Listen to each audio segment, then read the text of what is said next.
Life with Daniel is better than I ever dreamed. He's the kind of man who can fix anything with an engine and somehow still make you laugh while he's doing it. We met 7 years ago on a cold, rainy evening when my car broke down. I still joke that he used my flat tire as his pickup line. He likes to pretend it wasn't on purpose, but we both know better. Daniel is more than just a mechanic around here. He's known for being honest, hardworking, and incredibly talented. He's built a great reputation in our community, and I'm so proud to call him my husband. Last spring, I was pouring my heart into building my photography business.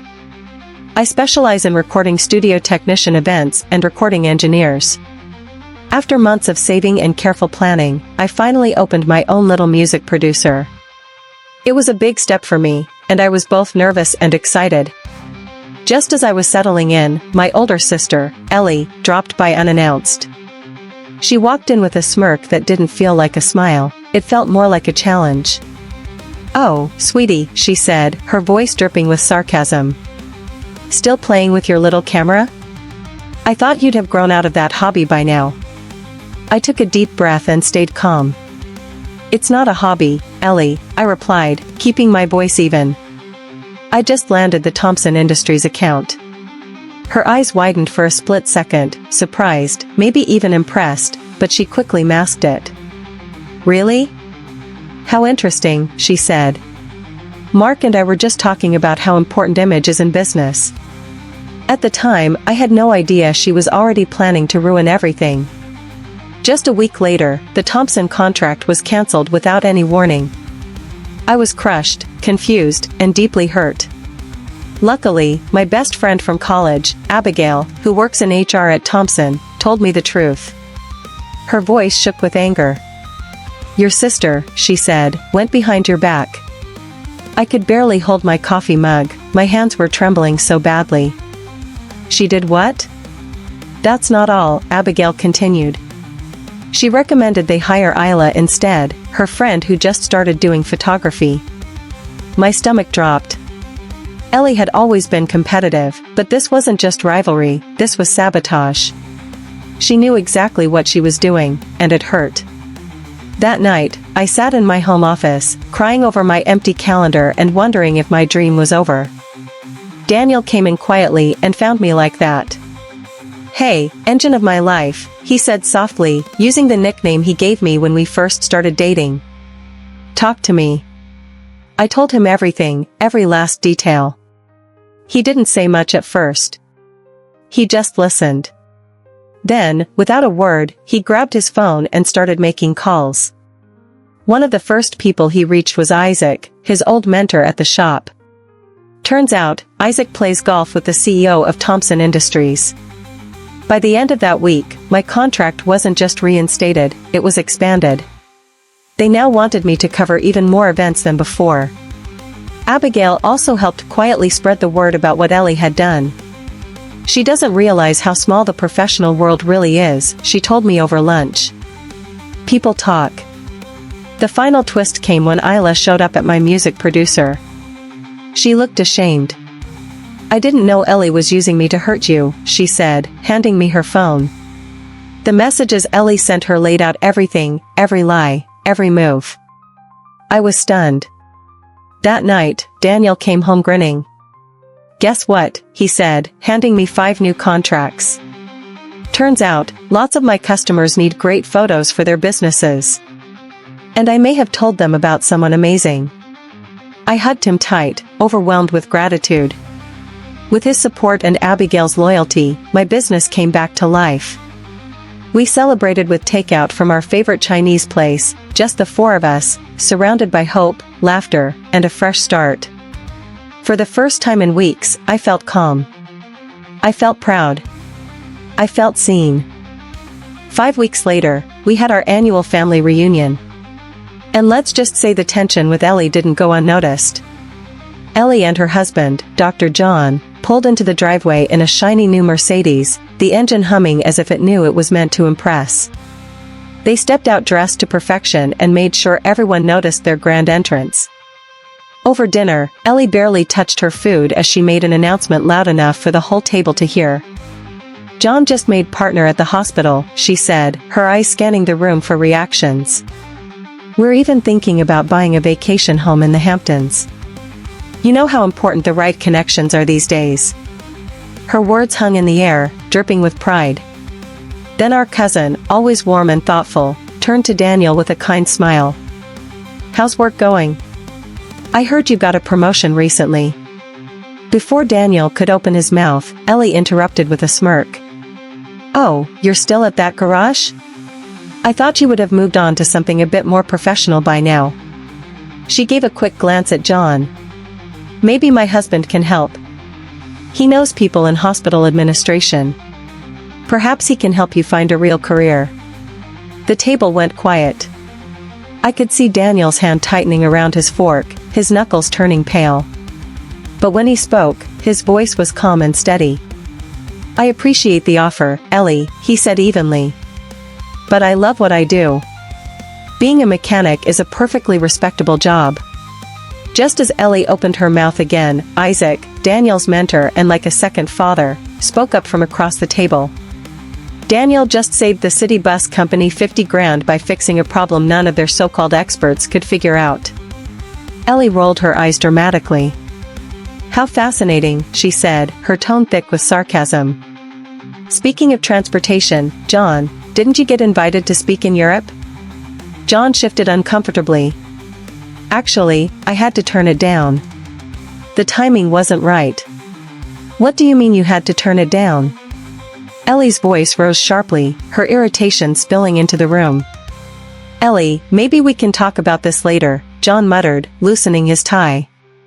The conversation awkwardly moved on, but I couldn't help noticing John glancing at his phone over and over, his expression growing more tense with each look. After dessert, Ellie stood up suddenly. We have to leave early, she announced, fishing in her purse for the car keys. John has an important meeting tomorrow. Some of us have real responsibilities. As they drove off, a loud, grinding sound from their fancy Mercedes cut through the night. Everyone turned to look. A moment later, the car sputtered to a stop halfway down the driveway. This is ridiculous, Ellie's voice rang out. John, call the dealer right now. They're closed, Ellie. It's Sunday night. Well, we can't just stand here. Call a tow truck or something from the porch. Daniel looked over at Isaac, and the two shared a quiet, knowing glance. Then Daniel called out, Need a ride home? He stood up, wiped his hands on a napkin, and started walking toward them. I can have someone from the shop check the car first thing in the morning. Ellie spun around, furious. We are not letting some grease monkey touch our Mercedes, she snapped. We'll wait for professional service. Thank you very much. Abigail, who had been watching everything unfold, leaned toward me and whispered, Karma works fast these days.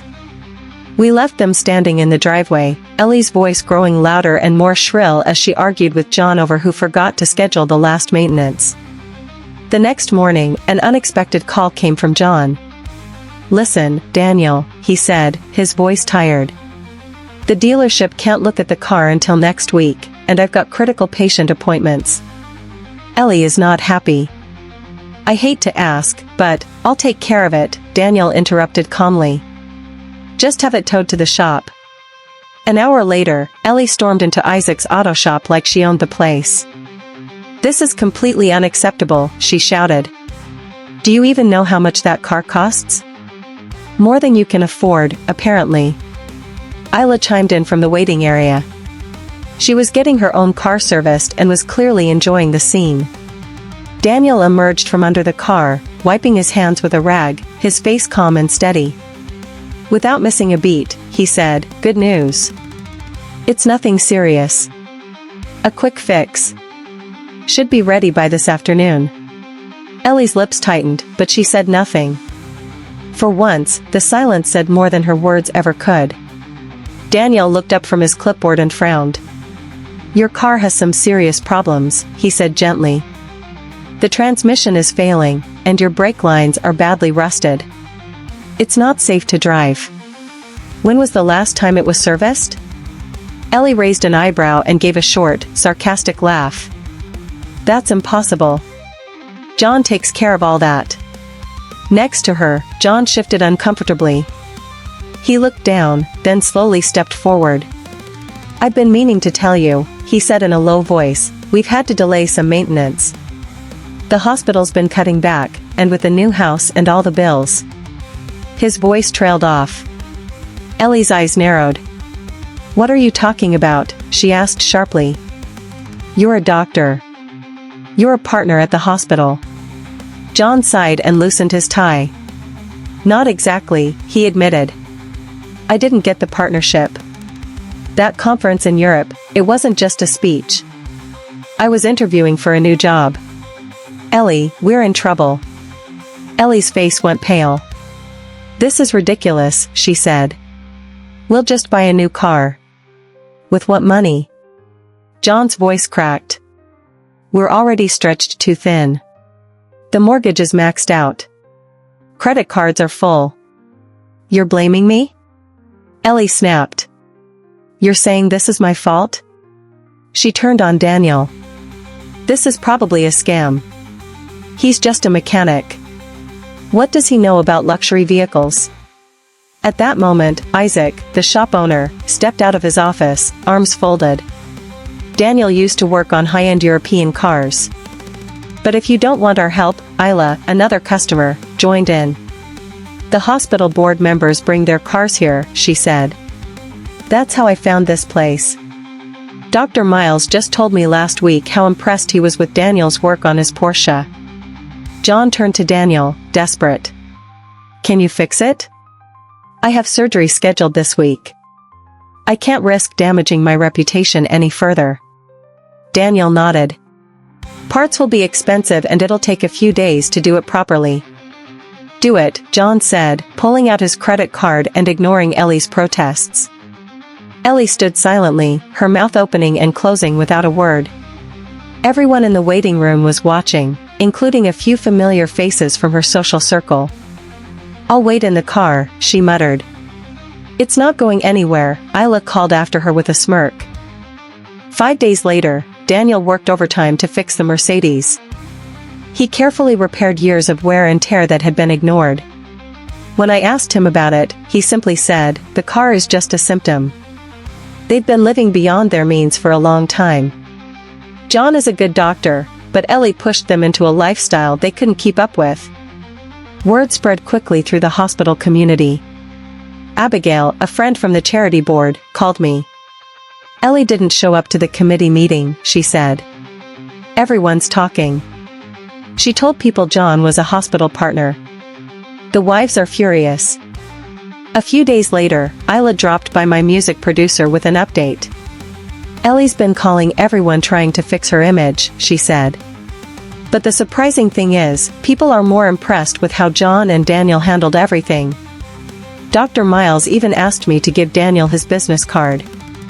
The hospital's looking for a new mechanic for their ambulance fleet." A week later, Ellie showed up at our door alone. She looked completely different. No fancy purse, no styled hair, no expensive clothes. She sat stiffly on the couch, her posture tight and uncomfortable. "I suppose you're happy now," she said bitterly. "Everything's falling apart. John wants to sell the house. He says we need to start living within our means. The hospital wives won't even return my calls." She paused, staring at her hands. "I never thought it would come to this.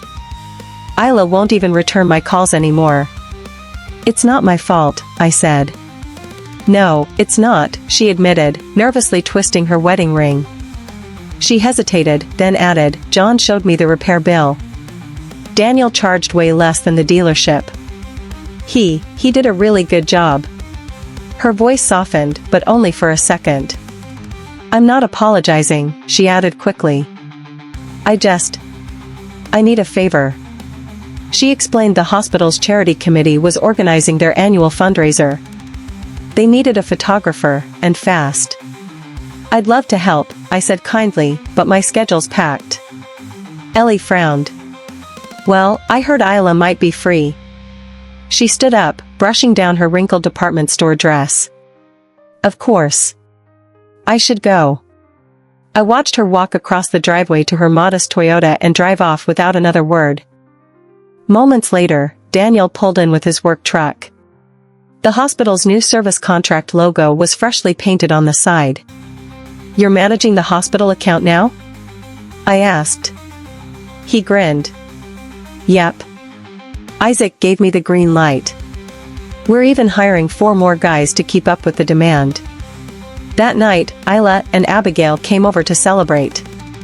We sat in the backyard surrounded by string lights and the smell of pizza boxes. The laughter flowed easily. "Did you hear?" Abigail asked, sipping her drink. "John finally stood up to Ellie." "He's taking that job in Europe," Isla added. "Said he needed a fresh start. Now Ellie has to choose, go with him and live on a regular doctor's salary, or stay here on her own." Isla looked thoughtful. "Sometimes people make their own karma. You don't have to fight them. Just step back and let life do its thing." Daniel reached over and gently squeezed my hand as we watched the sun dip below the trees. We didn't need flashy cars or exotic vacations. We had something more valuable: mutual respect, meaningful work, and people who truly cared about us. In the end, that's what matters most.